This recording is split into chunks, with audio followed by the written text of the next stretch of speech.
الحمد لله رب العالمين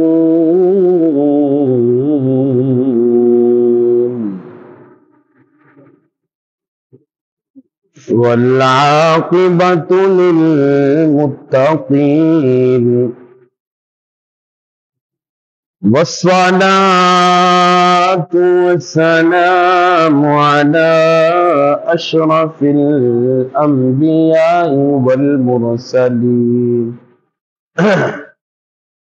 أما بعد فأعوذ بالله من الشيطان الرجيم بسم الله الرحمن الرحيم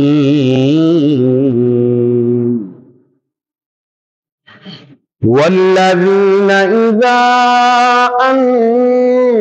أنفقوا لم يسرفوا ولم يقتروا وكان بين ذلك قواما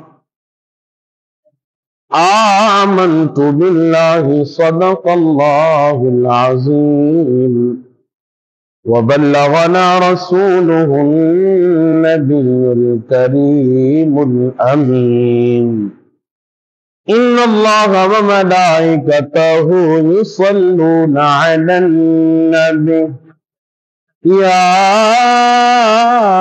أيها الذين آمنوا صلوا عليه وسلموا تسليما بابا جے بلند پڑھی الصلاة والسلام عليك يا رسول الله الصلاة والسلام عليك يا حبيب الله الصلاة والسلام عليك يا نور الله حضرت چلے معراج کو بلغ العلا بکمالہ اندھیرا تھا اجلا ہوا کشف الدجا بجمالہ خلق عظیم کا وہ پیکر بنا حسنت جمیع خصالہ اور خود خدا نے یہ کہا صلو علیہ وآلہ وہ کمال حسن حضور ہے کہ گمان نقص جہاں نہیں وہی پھول خار سے دور ہے وہی شمع ہے کہ دھواں نہیں تیرے آگے یوں ہے دبے لچے فصحا عرب کے بڑے بڑے کوئی جان منہ میں زبان نہیں بلکہ جسم میں جان نہیں کرو تیرے نام پہ جاں فدا نہ بس ایک جان دو جہاں فدا دو جہاں سے بھی نہیں جی بھرا کروں کیا کروڑوں جہاں نہیں کروں مدح اہل دول رضا پڑے اس بلا میں میری بلا میں گدا ہوں اپنے کریم کا میرا دین پارے نا نہیں میں گدا ہوں اپنے کریم کا میرا دین پارنا نہیں اور یہ ناز یہ انداز ہمارے نہیں ہوتے جھولی میں اگر ٹکڑے تمہارے نہیں ہوتے ملتی نہ اگر بھی حضور آپ کے در سے اس شان اس ٹھاٹ سے منگتوں کے گزارے نہیں ہوتے اور بے دام ہی بک جائیے بازار نبی میں اس شان کے سودے میں خسارے نہیں ہوتے. روک لیتی ہے آپ کی نسبت تیر جتنے بھی ہم پہ چلتے ہیں بولے یہ کرم ہے.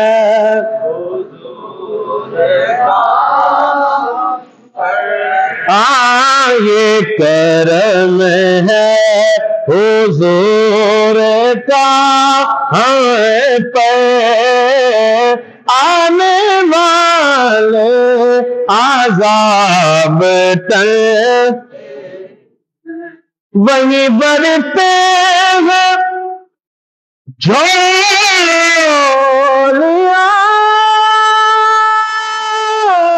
سب کی وہ سمجھتے ہیں بولیاں سب کی وہی بڑھتے ہیں جھولیاں سب کی وہ سمجھتے ہیں بولیاں سب کے.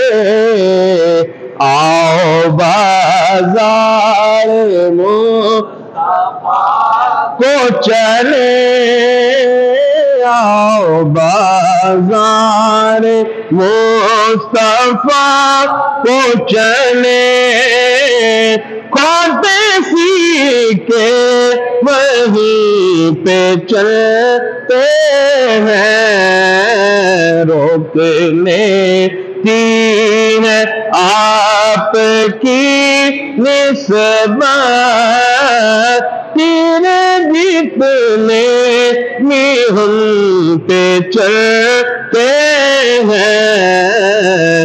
روک لیتی ہے آپ کی نسبت تیر جتنے بھی ہم پہ.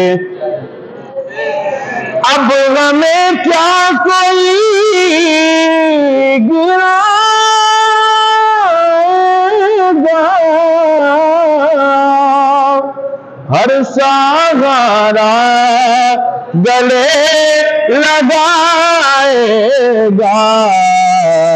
ہم نے خود کو گرا لیا ہاں جی ہم نے خود کو گرا گرنے والے جہاں سنبھلتے ہیں. روک لیتی ہے آپ کی نسبت تیر جتنے بھی ہم پہ چلتے ہیں.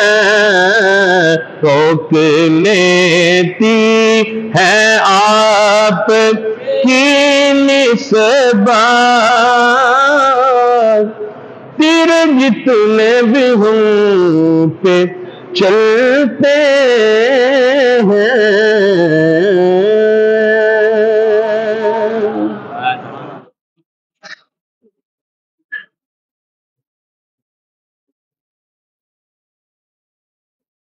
اللہ پاک کی بے پایاں حمد و صلات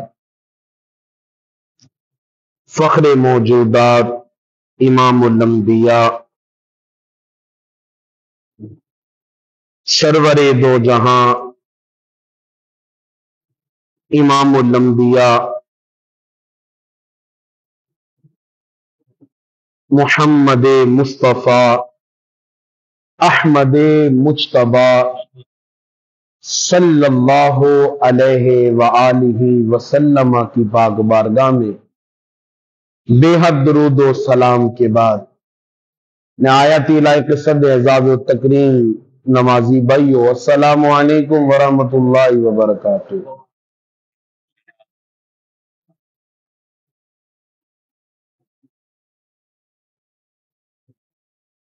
اللہ